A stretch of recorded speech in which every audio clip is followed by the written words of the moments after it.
Bismillahirrahmanirrahim. Alhamdulillahirabbil alamin wa bihi nasta'inu ala umuri dunya waddin. Wassalatu wassalamu ala asyrafil anbiya'i wal mursalin. Sayyidina Maulana Muhammadin wa ala alihi wa sahbihi ajma'in. Rabbi shrah li sadri wa yassir li amri wa hlul 'uqdatam min lisani yafqahu qawli. Subhanaka la ilma lana illa ma 'allamtana innaka antal alimul hakim. Wa tub 'alaina innaka antat tawwabur rahim.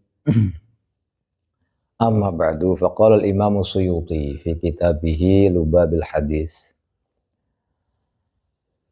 ila anqal al-babu tsalisa asyara fi fadilatis shaum. Kita akan membahas tentang bab yang ke-13.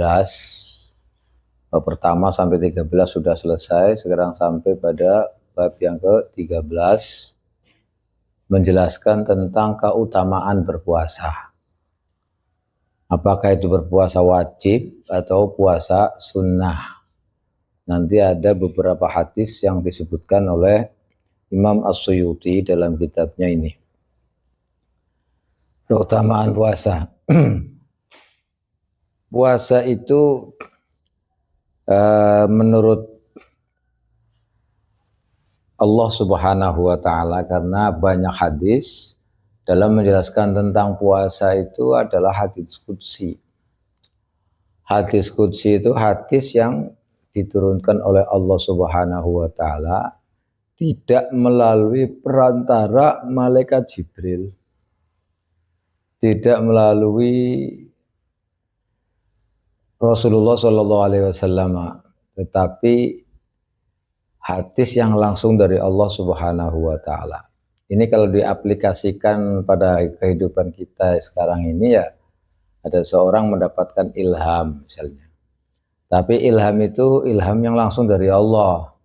Kalau kita kan apakah itu ilham, apakah itu bisikan setan, kita tidak tahu. Tapi kalau Nabi, bahwa itu adalah hadis qudsi dari Allah Subhanahu wa Ta'ala. Ada kalanya hadis qudsi itu ya juga melalui malaikat Jibril atau pokoknya yang diturunkan dari Allah Subhanahu wa Ta'ala, yang langsung kepada Rasulullah Shallallahu Alaihi Wasallam. Kalau melalui malaikat Jibril yang disampaikan itu adalah wahyu, berarti yang Al-Quran itu melalui malaikat Jibril. Tapi kalau hadis itu yang disampaikan dari Rasulullah, yang menyampaikan Rasulullah, tapi itu langsung dari Allah. Dan sejatinya bahwa apa yang disampaikan oleh Rasulullah itu semuanya dari Allah, karena wa ma yantiqu 'anil hawa in huwa illa wahyun yuha. Rasulullah itu mengatakan sesuatu, tidak ada lain, tidak mengatakan sesuatu kecuali itu merupakan wahyu.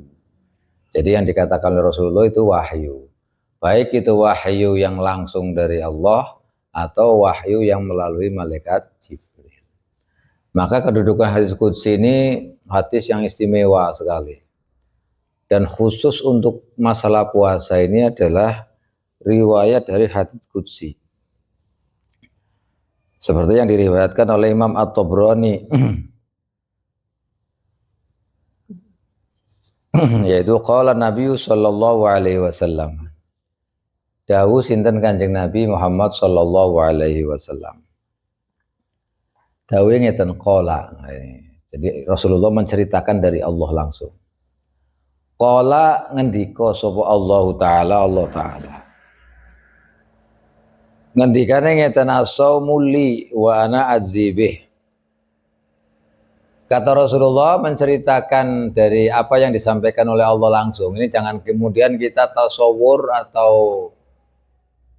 mengakal-akal ketika Rasulullah mengatakan Allah telah bersabda, berarti Allah mengirimkan pesannya kepada Nabi Muhammad yang berupa huruf, berupa ini. Tidak, jangan itu salah. Jadi kalau misalkan kita ilham itu kan misalnya kita ini, bukan Rasulullah, ini kita semuanya. Ketika kita mendapatkan ilham itu seringkali bukan merupakan perkataan, tapi ada kerentek yang menggerakkan sehingga kita bisa begini, berbuat segini, berbuat begini, mengatakan begitu. Ini namanya ilham. Kalau kita, Nah, kalau Rasulullah menjelaskan bahwa Allah telah berfirman misalnya, tapi bukan merupakan Quran, maka ini disebut hadis qudsi. Tapi jangan kemudian kita berpikir, wah berarti Allah langsung ngomongi Rasulullah dengan ucapan yang ada hurufnya, yang ada kalimatnya. Bukan, karena kalamullah itu aslinya tidak seperti kalamun nas, bukan seperti omongan kita. Ini jangan salah paham, ya. Karena ini harus, kalau enggak bahaya, karena ini jadi syirik nantinya. Nantinya jadi bahwa Allah itu ucapannya, firmannya itu sama dengan kita. Ada hurufnya, ada kalimatnya, ada suaranya. Jangan, itu salah. Makanya ini ada diskusi itu, atau kita seperti kita ya kayak ilham, ada bersitan di hati, tapi nggak tahu itu berupa apa, tapi kita bisa bergerak, ya kan, bisa begini, melakukan ini. Padahal ya ini apa-apa, nggak berupa apa-apa. Ini perumpamaannya. Makanya ketika kalamullah atau Allah, kata Rasulullah, qala Allah subhanahu wa ta'ala misalnya, maka jangan kemudian di benak pikiran kita, di hati kita bahwa kalamullah itu ya yang berupa huruf ini, enggak. Ini jadi yang disampaikan oleh Rasulullah itu dari, kadang kita kan menimpali orang ini ngomong begini, udah gitu. Meskipun yang disampaikan itu tidak persis dengan apa yang disampaikan orang itu. Nah, itu loh, biasanya itu kan. Nah, kalau yang seperti itu, kalau orang ya kita bisa mengkisahkan dengan orang meskipun tidak ini. Kadang malah misalnya kita paham bahasa banyak. Lingkungan kita Indonesia banyak yang tidak paham misalnya bahasa Afrika misalnya kan. Kemudian kita ini bisa berdiskusi, bisa ngobrol dengan orang Afrika. Kemudian kita menyampaikan, orang Afrika ngomong seperti ini. Yang kita omongkan bukan persis seperti yang diomongkan orang Afrika, paling yang sekedar terjemahannya atau perkiraannya begini. Itu gambaran yang ada di kita. Jadi ketika Allah mengatakan, Rasulullah mengatakan Allah telah berfirman begini, maka jangan sampai kita oh berarti ada seperti itu, artinya kalimatnya ada hurufnya, ada ininya, jangan. Itu karena bukan seperti itu. Kalau Allah itu mukhalifun lil hawadisi, dari segala perkataannya, omongannya, apa semuanya tidak seperti kita. Tidak ada hurufnya, kita nggak bisa tasawur, kita nggak bisa menggambarkan bagaimana. Kayaknya jelas banyak sekali yang contoh-contoh seperti itu. Kita terbersih di hati kita, kayaknya ada bisikan deh, ada bisikan. Bisikan itu apa, berupa kalimat? Enggak. Apa berupa suara? Enggak. Itu banyak sekali yang begitu. Tahu-tahu di hati ada begini, serat dorongan lah. Ini seperti tiba-tiba ada begitu. Nah, itu contoh-contoh saja. Jadi ibaratnya Allah Subhanahu wa taala berfirman, yang melalui Rasulullah itu, Rasulullah mengatakan qala Allah Subhanahu wa taala. Hanya disebut dengan hadis qudsi. Apa yang disampaikan oleh Allah kepada Rasulullah itu? Kata Allah, as-saumu utawi poso iku li kadue ingsun. Puasa itu milikku. Wa ana adzibih utawi ingsun aji kumbales sapa ingsun Allah bi lawan poso. Kata Allah, puasa itu milikku dan saya sendiri yang akan membalas orang yang berpuasa. Artinya balasan orang puasa itu tidak ada yang tahu, hanya Allah. Jadi nanti apa yang diberikan balasannya Allah sendiri yang ini. Tidak melalui malaikat. Kalau sesuatu yang dikerjakan oleh Allah sendiri berarti mulia. Contoh misalkan kiai kalau kiainya sendiri yang datang itu merasa terhormat enggak? Beda dengan yang hadir itu wakilnya atau santrinya. Ya kan? Jadi kalau yang kita harapkan misalnya oh ini ada tokoh apalah misalnya.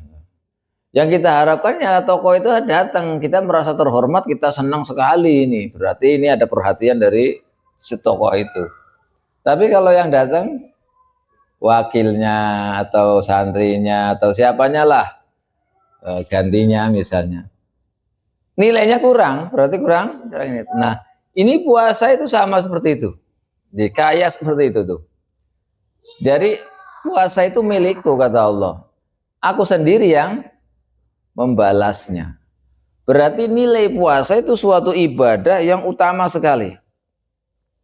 Nah, makanya dijelaskan oleh Imam Nawawi, Syekh Nawawi Banten,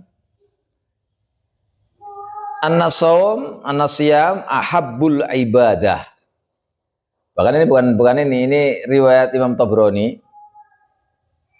Asyam ahabbul ibadati ilayya wal muqaddamu indi. Ada hadis qudsi lagi yang diriwayatkan Imam Tabrani bahwa puasa itu ibadah yang paling aku senangi dan yang paling aku dahulukan menurutku. Ini puasa. Kenapa seperti itu? Ternyata kalau kita pelajari dari berbagai macam ungkapannya para ulama, puasa itu adalah merupakan inti daripada ibadah. Karena puasa itu menggabungkan antara jasmani dan rohani. Itu namanya puasa. Di dalamnya itu terdapat inti daripada ibadah. Apa itu? Satu adalah mengekang hawa nafsu. Hawa nafsu ini adalah musuh bebuyutan, musuh yang paling berat dibanding dengan musuh-musuh yang sifatnya di sekitar kita. Itu musuh yang paling dahsyat, yang paling gawat, yang paling kuat dan susah dikalahkan adalah nafsu. Tapi dengan puasa kita pengen ini selalu ditahan. Artinya kita betul-betul dalam puasa itu berperang melawan musuh sejati, musuh-musuh yang paling berat. Kalau kita bisa sukses, itu berarti kita melakukan ibadah yang paling, dan ini sesuai dengan yang dijelaskan oleh Rasulullah Shallallahu Alaihi Wasallam ketika menang perang, pulang perang dan menang itu, maka beliau mengatakan nanti ada lagi perang yang lebih dahsyat, yang lebih berat daripada perang ini, yaitu perang memerangi hawa nafsu, jihadun nafs. Nah dalam puasa ini sampai makan selera misalnya, kita pengen begini dikekang. Nafsu bentuknya apa saja, baik nafsu yang sir atau nafsu yang jelas di hadapan mata, atau pokoknya jenis nafsu itu dikekang semuanya, ditahan semuanya. Dan inilah adalah inti daripada ibadah. Makanya kalau misalnya kita nggak makan wajar, tapi yang lain maksiat dan lain-lain nggak ditahan, beda. Makanya puasa itu ada puasanya. Puasa terbagi menjadi tiga oleh para ulama, dibagi tiga puasa itu. Ada puasanya awam, orang awam. Puasanya orang awam ya pokoknya puasa nggak makan, nggak minum, menjaga dari hal-hal yang membatalkan puasa. Itu puasanya orang awam. Tanpa memikirkan yang lain. Yang penting menjaga makan, minum, sudah. Yang membatalkan puasa dijaga. Mulai terbit fajar sampai maghrib. Ya ini awam. Tapi kalau ada puasanya khos, ada puasa khos yang kedua itu, puasanya yang orang khusus. Kalau puasanya orang khusus, ya tingkatannya tidak hanya minum saja, tetapi yang membatalkan puasa saja, tetapi segala sesuatu yang menjadikan itu adalah dorongan nafsu harus dikekang. Apa saja. Jadi segala sesuatu mulai dari maksiat, apa mata dan lain-lain semuanya dijaga. Jadi betul-betul bulan puasa itu murni untuk mensucikan diri, mensucikan nafsu, mengekang nafsu-nafsu yang bagaimanapun harus ditahan. Bukan hanya nafsu makan, tapi semuanya dorongan apa yang bersifat nafsu itu. Mata mau lihat apa yang kira-kira tidak sesuai dengan ini. Kemudian apalah semuanya itu harus dijaga, zahir batin. Hatinya dijaga, jangan sampai ada ini. Semuanya ini namanya puasanya orang khusus. Orang khusus. Jadi ya tingkatannya bukan sekedar orang awam melihat apa ini, tapi semuanya harus dijaga. seperti lisannya, apanya, semuanya, hatinya, semuanya lah, roga apa luar dalamnya itu dijaga dari maksiat Allah Subhanahu, murni untuk ibadah kepada Allah Subhanahu wa taala. Ini ada puasanya yang ketiga, ada puasanya disebut khawasil khas, tapi ya akhasul khawas istilahnya, tingkatan yang paling tinggi. Kalau orang yang tingkatannya paling tinggi puasanya itu bukan hanya sekedar minum dan membersihkan nafsu, karena itu sudah bisa dikendalikan semuanya oleh dia, oleh beliau itu. Puasanya itu jangan sampai hatinya sedetik pun tidak zikir kepada Allah. Jadi selama puasa itu hatinya itu muta'alliq billah, enggak sedetik pun kosong dari zikir kepada Allah. Jadi sudah tidak memikirkan masalah makan, tidak memikirkan masalah maksiat, enggak, tapi justru mengikatkan diri hatinya itu hanya kepada Allah saja, enggak ada yang lain. Jadi yang lain sudah, jadi enggak ada pikiran makan, pengen makan tuh enggak ada, pengen ini enggak ada sudah. Jadi sudah, kalau sudah puasa ya berarti sudah puasa segala macam, tapi dia muwajjah billahi subhanahu wa ta'ala tanpa yang lain. Nah, itu jadi ikatan yang lebih dekat. Kalau sudah dibilang puasa ya begitu. Jadi ada tingkatan-tingkatan, tergantung kita termasuk orang yang puasa tingkat yang berapa.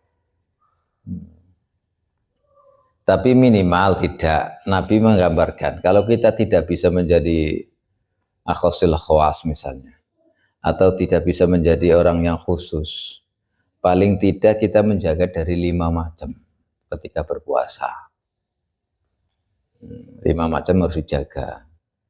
Karena kalau 5 macam nggak dijaga, itu nanti kita puasa itu, kata Rasulullah, kam min shaimin laisa min siyamihi laisa lahu min siyamihi illa al-ju' wal 'athas. Jadi banyak orang dalam puasanya itu dia tidak mendapatkan apa-apa, hanya mendapatkan lapar dan dahaga, haus. Kenapa? Karena tidak menjaga dari 5 ini. Itu nanti insya Allah ada, nanti kita sebutkan, jangan terlalu ini, nanti ada 5 itu harus dijaga. Kalau kita menjadi orang awam, puasa agar kita ini dijaga puasanya, paling tidak menjaga 5 macam ini, insya Allah walaupun kita awam, puasanya makbul, diterima Allah. Dan tadi wa ana ajzi bihi, puasa kita akan dibalas langsung oleh Allah. Berarti amalan kita termasuk amalan yang paling mulia. Ahabbul ibadati ilayya wal muqaddam indi, kata Allah Subhanahu wa taala dalam riwayat Imam Tabrani. Itu. Wa qala sallallahu alaihi wasallam, lan dawuh sinten Kanjeng Nabi Muhammad sallallahu alaihi wasallam, lisaimi iku kaduwe wong sing puasa, farhatani utawi rong bungahan, bungah loro. Kalau orang berpuasa itu pasti akan mendapatkan 2 kebahagiaan, 2 kesenangan, 2 kegembiraan. Pasti bunga, nah, pasti senang, 2 macam bagi orang yang puasa. Pasti ini. Yafrahu bakal bunga sopo shaim bihima kelawan farhatani, yafrahu kang bakal bunga sopo farhatani bihima kelawan farhatan. Pasti orang yang puasa akan mengalami kegembiraan, akan gembira 2 kali. Yang pertama farhatun inda iftarihi, yaitu kebungahan inda iftarihi, dalam hari kalane bukane shaim. Orang kalau puasa menjelang buka puasa mesti senang, hausnya akan segera hilang, laparnya akan segera hilang, mesti senang. Makanya biasanya sebelum maghrib itu ada yang jalan-jalan, ada yang mau kapan apalah ya, itu karena senang kumpul-kumpul di masjid menghadapi buka puasa, istilahnya buka bersama dan lain-lain, itu mesti senang, mesti gembira itu. Karena lisaimi farhatan, yafrahu bihima. Farhatun inda iftarihi. Senang, gembira ketika mau buka puasa. Itu pasti itu.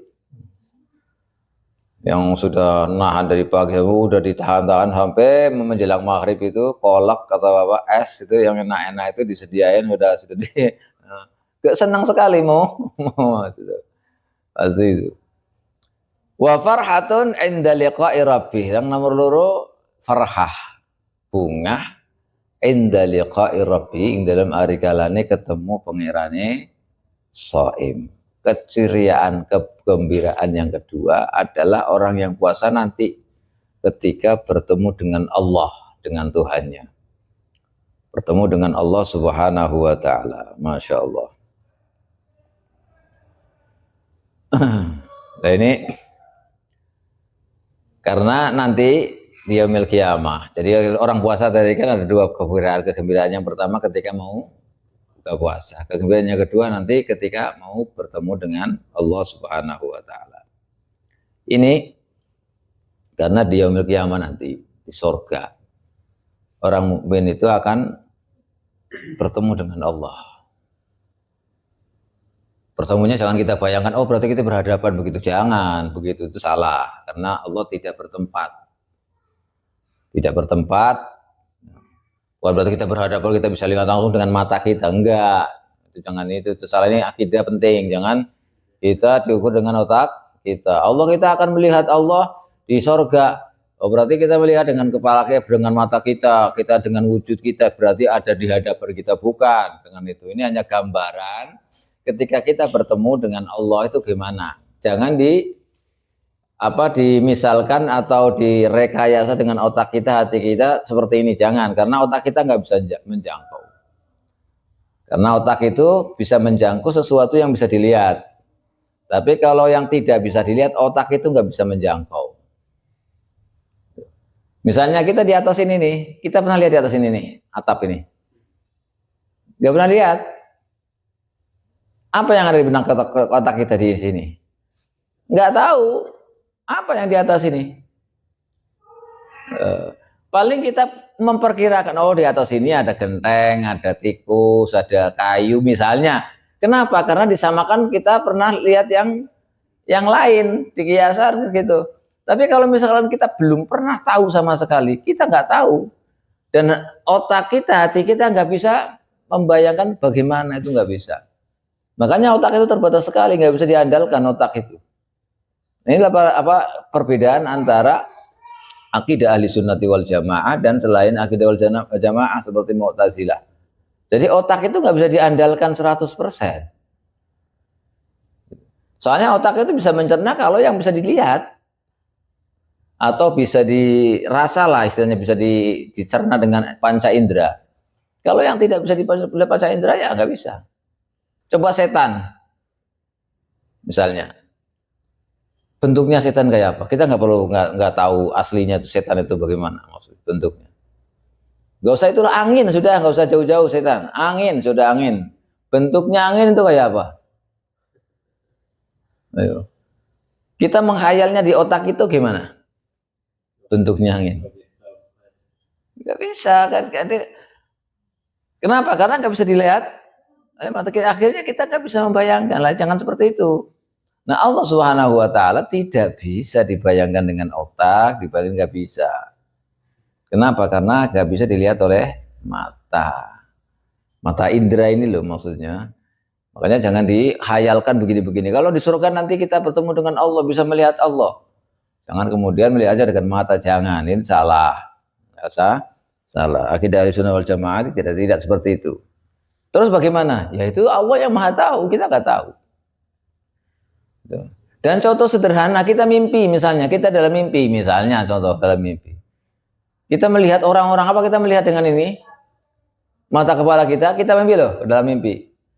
Kita melihat ada kerumunan, ada ini, ada dalam mimpi ini. Kita melihat dalam mimpi itu pakai apa? Tidak pakai mata. Tidak pakai mata. Tidak pakai mata. Kenapa? Karena dalam mimpi kita melihatnya pakai apa? Ketika di bangunan kamu lihat pakai mata. Matamu tidur kok, mata mau tidur gimana mau lihat mata? Tapi nyatanya bisa tahu. Ini perumpamaan seperti ini itu banyak sekali. Makanya jangan kemudian kita kategorikan atau kita cetuskan bahwa kita melihat Allah berarti dengan mata kita, dengan jatuh kita berhadapan atau jangan, ya, tidak seperti itu. Salah itu.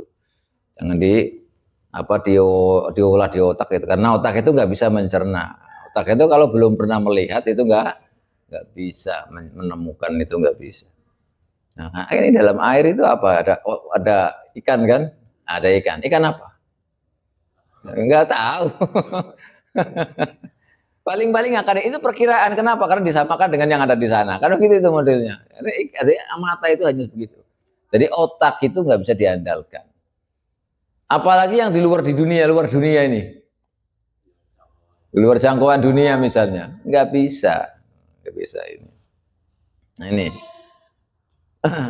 nanti di yaumil qiyamah kita bertemu dengan Allah, melihat Allah di sorga itu. Tapi yang dijelaskan dalam puasa ini, farhah inda liqa'i rabbi, itu di yaumil qiyamah. Artinya kalau orang puasa itu ada jaminan dari Allah selamat. Asal puasanya diterima saja, nanti itu akan dibalas oleh Allah. Kalau dibalas oleh Allah itu kalau istilahnya orang yang cerdas itu bisa begini. Kita puasanya benar-benar makbul dengan syarat-syarat yang sudah dijelaskan oleh Rasulullah. Suatu saat kalau misalkan di yaumil qiyamah kan ada jaminan dari Allah bahwa puasa itu akan dibalas oleh Allah langsung. Kalau ada kesulitan apa nanti di yaumil qiyamah, kita tanggal puasa Allah, ya Allah aku puasa kok, katanya mau balas sekarang misalnya. Bisa minta seperti itu. Ini salah satu makna kenapa Allah menjelaskan as-saumuli wa ana adzibihi langsung. Selain ini mau surga loh, karena ini sudah janji Allah. Allah sendiri yang membahas.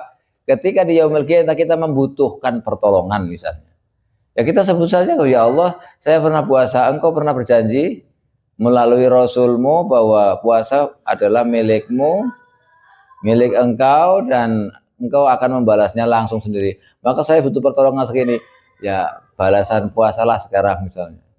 Itu bisa langsung protes, minta kepada Allah. Salah satu makna ini. Karena puasa makanya afdulu atau ahabbul ibadat. Dalam hadis qudsi, asyam ahabbul ibadati ilayya wal muqaddamu indi. Jadi puasa itu termasuk ibadah yang paling dicintai oleh Allah, yang paling didahulukan oleh Allah. Makanya orang yang ahli puasa, kayak tadi loh, maksudnya puasa itu jadi ibadah zahir batin itu tadi. Jadi amalan yang paling nafsu yang paling jadi musuhnya bisa dikalahkan apa semuanya. Ini karena puasa itu. Kalau puasanya seperti itu ya jelas nanti orangnya jelas orang-orang pilihan. Orang-orang pilihan puasa. Makanya ada aturannya, puasa begini-begini nanti penjelasan Rasulullah SAW. Paling tidak nanti ada 5 yang harus kita jaga. Jangan sampai kita melakukan 5. Nanti ada. Nah itu nanti akan